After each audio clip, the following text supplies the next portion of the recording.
program.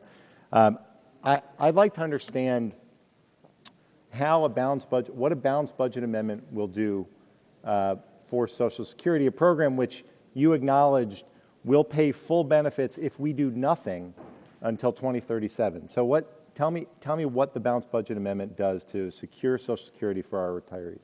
The balanced budget amendment doesn't have anything to do with Congress's policy priorities. It's simply a restriction on how they're financed and should be seen just as that.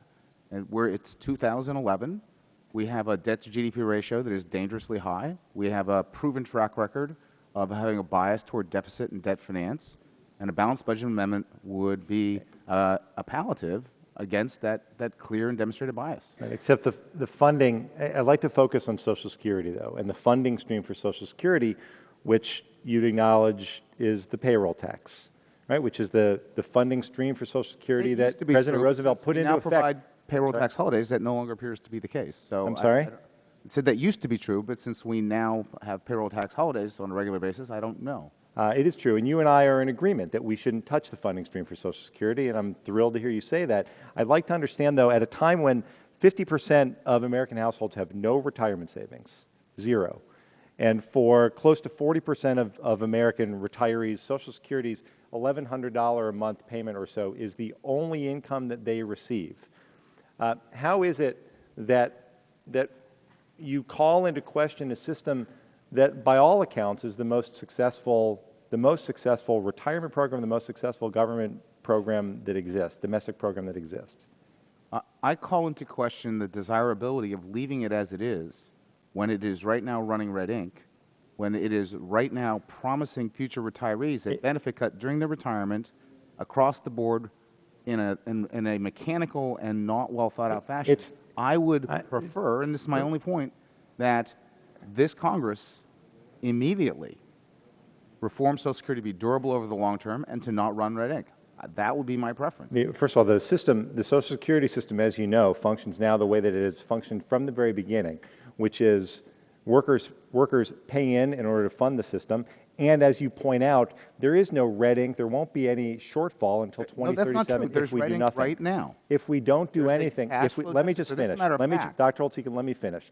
You acknowledge if we do nothing, Social Security will pay out until 2037. My question is, why do we continue to lump Social Security in as a contributor to the deficit when the dollars that go into Social Security through the payroll tax are dedicated for Social Security?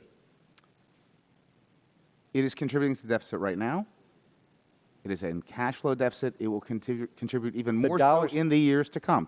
That's simply arithmetic.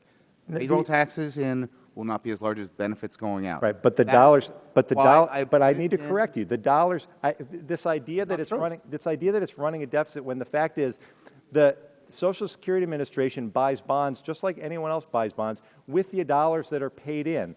There is a surplus in Social Security now. That surplus happens to be held in government securities. And why is it that when it comes to Social Security, you characterize that as a deficit, and so many who are critical of Social Security as a program characterize that as a deficit, when in fact the dollars are sitting there in the form of government bonds, just as government bonds are sitting in retirement accounts and in other accounts of Americans all throughout this country.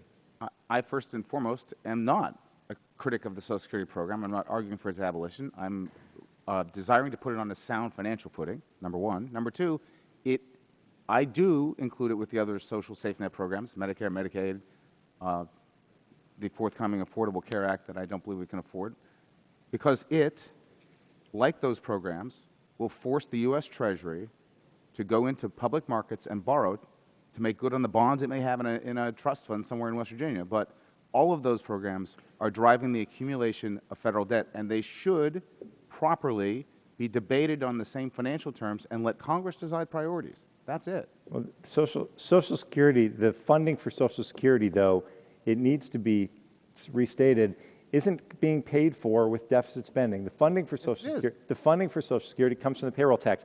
My last question to you is this.